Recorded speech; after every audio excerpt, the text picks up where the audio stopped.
Nah, udah berapa ya? Udah 1 semester pokoknya aku kuliah itu nggak bikin video. Jadi hari ini kita bakal bahas soal UTBK 2021 kimia soal aslinya. Nah, atau dari mana kak emang ini soal asli?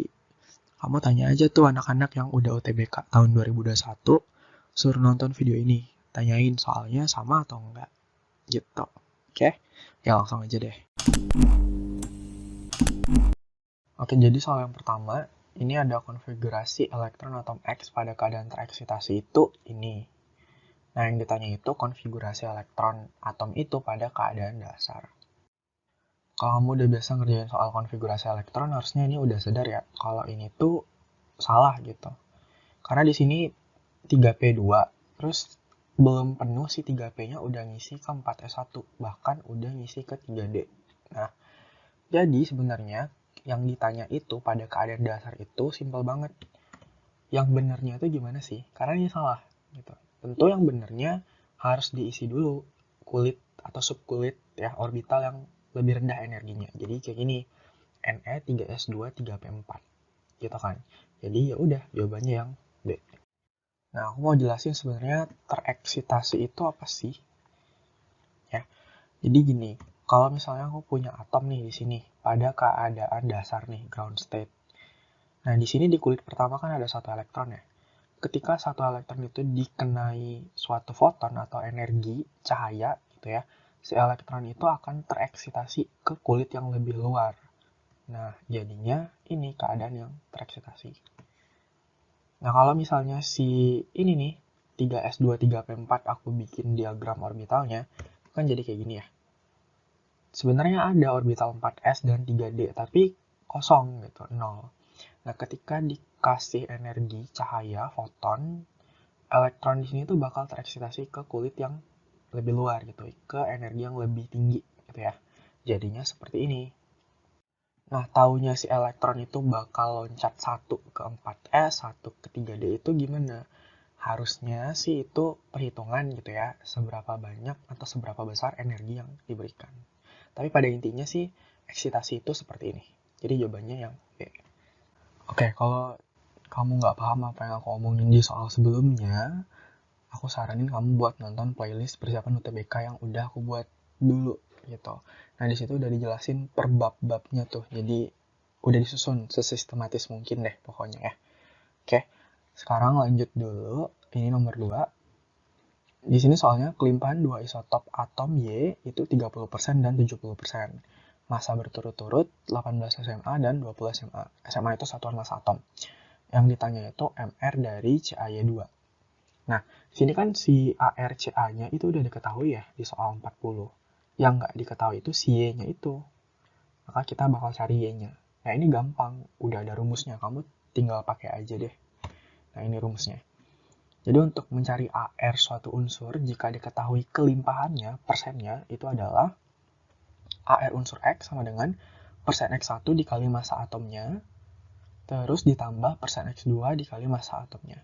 Nah, kalau misalnya ada 3 persennya, ya udah dilanjut aja rumusnya. Jadi persen X3 dikali massa yang ketiga.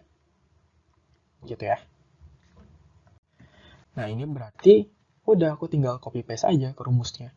AR unsur Y 30% dikali 18, karena tadi dia bilang ya, ini 30% itu punyanya 18, 70% itu punyanya 20. Terus kamu hitung manual, bakal dapet 19,4. Nah, yang ditanya itu MR dari CaY2. Pada CaY2 itu kan ada satu atom Ca yang udah diketahui tadi 40 sama 2 atom Y. Maka 2 dikali 19,4 yang udah kita hitung sebelumnya. Udah deh, terus dijumlahin, dapat jawabannya itu 78,8 yang D. Oke, gampang banget. Oke, lanjut.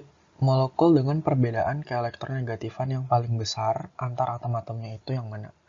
Nah, sebenarnya soal ini ekivalen kalau misalnya diganti jadi molekul dengan polaritas yang paling besar itu yang mana? Kenapa? Karena polar itu kan artinya beda keelektronegatifan. Nah, semakin besar bedanya, maka semakin polar. Gitu.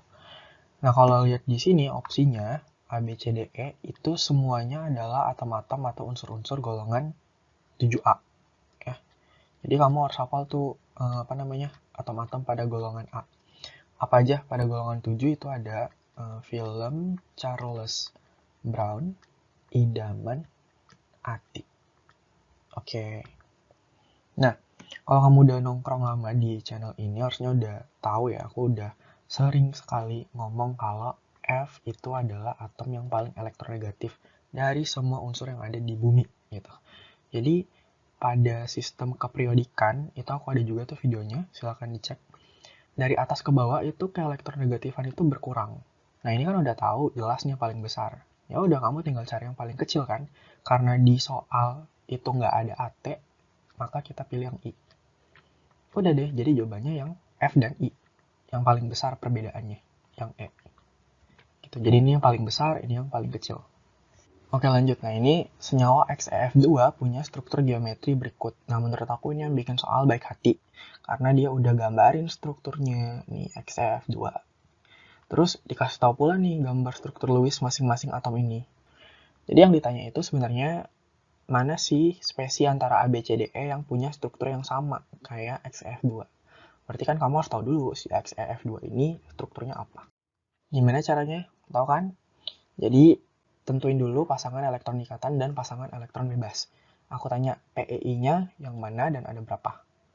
Yang ini ya, yang warna hijau ini ada 2.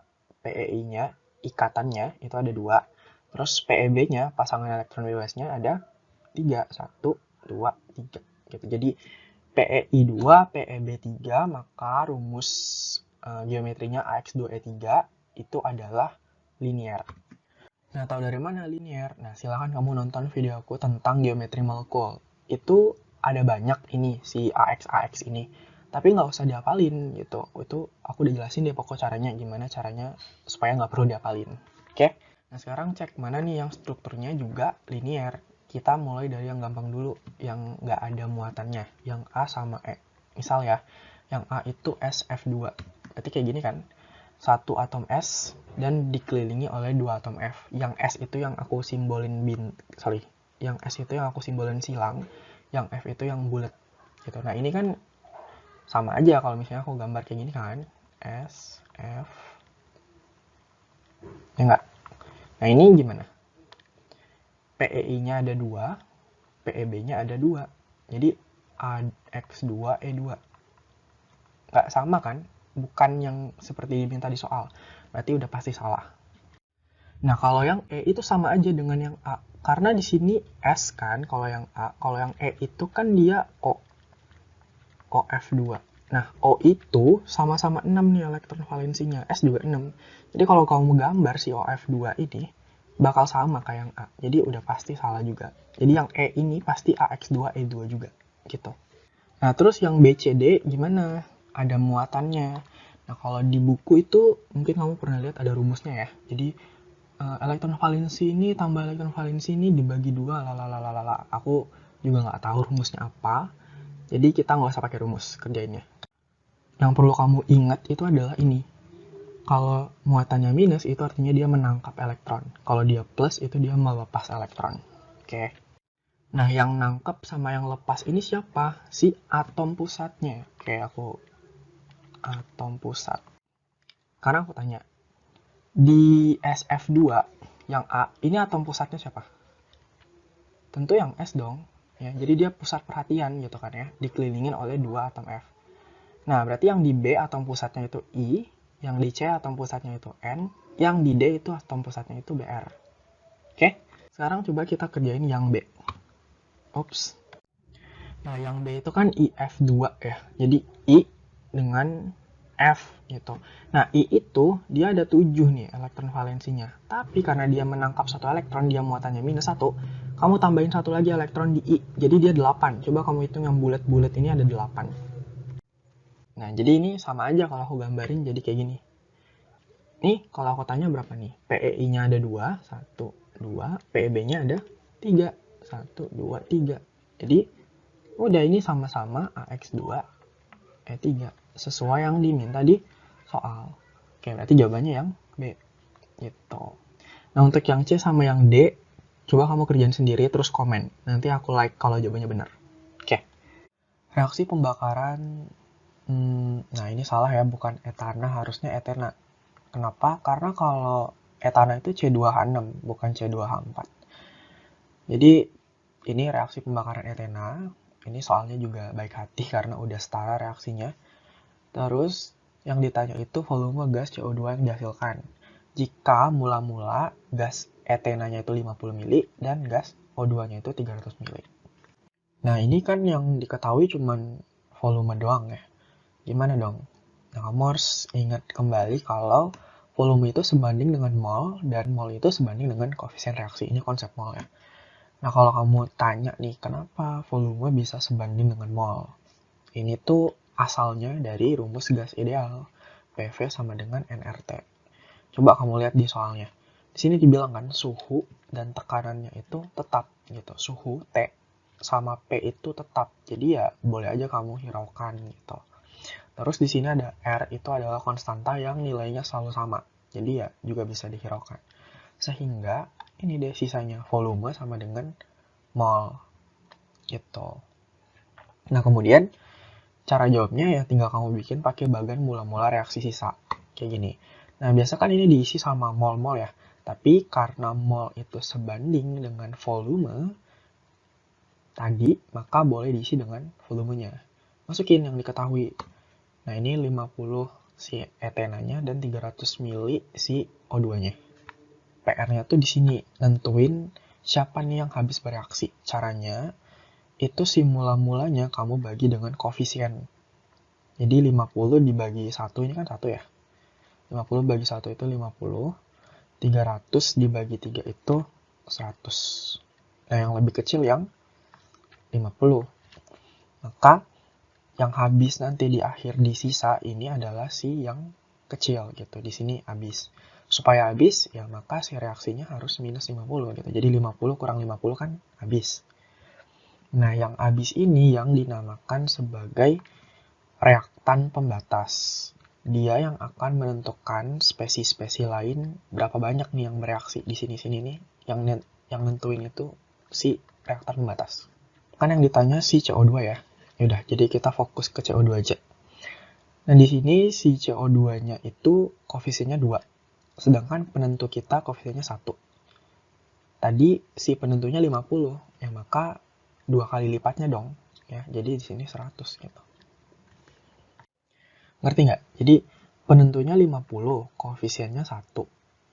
Yang kita pengen cari itu yang koefisiennya 2. Jadi gini deh, 50 itu tadi sama dengan 1. Nah, yang kita pengen cari itu ketika dia 2, gitu kan. Udah, tinggal kali silang, maka X-nya 100 gitu. Nah, di sini karena dia produk, ya pasti dia terbentuk, gitu, positif ya. Jadi ini terbentuk 100 mili volume gas CO2. Jawabannya yang B. Oke, soal terakhir di part 1 ini tentang tekanan parsial. Nah, biasa tekanan parsial ini soalnya ada pada bab kesetimbangan, tapi justru di sini nggak ditanya gitu kesetimbangannya. Jadi ibaratnya nih soal cuma setengah jalan gitu. Ditanya di tengah-tengah. Jadi di sini soalnya campuran gas He, Ne, dan Ar itu tekanan totalnya 1 atm. Nah, jika dalam campuran tersebut terdapat 2 mol gas He dengan tekanan parsial itu 0,5 atm, maka jumlah seluruh gas dalam campuran itu berapa? Kalau lihat di sini opsinya dalam bentuk mol ya. Jadi berapa mol nih campuran gas-gas ini. Nah, jadi yang diketahui itu kan ini ya. Tekanan P, pressure, tekanan dari He ditambah tekanan Ne tambah tekanan Ar itu namanya tekanan total, itu 1 atm. Terus ada namanya tekanan parsial. Itu rumusnya gini. Misalkan suatu zat X nih, aku misalkan ya. Jadi tekanan X itu sama dengan molnya, mol si X dibagi mol total dikali tekanan total. Nah, yang ditanya itu yang ini, mol total. Udah tinggal masukin semua yang diketahuin. Jadi, tekanan parsial dari si helium He ini 0,5. Terus mol dia 2 mol, udah diketahuin juga, nggak perlu dihitung lagi. Dibagi mol total dikali tekanan totalnya 1 atm. Coret-coret, tinggal kali silang, 2 dibagi 0,5 itu 4 mol. Jadi jawabannya yang B. Oke, selesai video untuk part 1. Ditunggu part 2-nya. Thank you.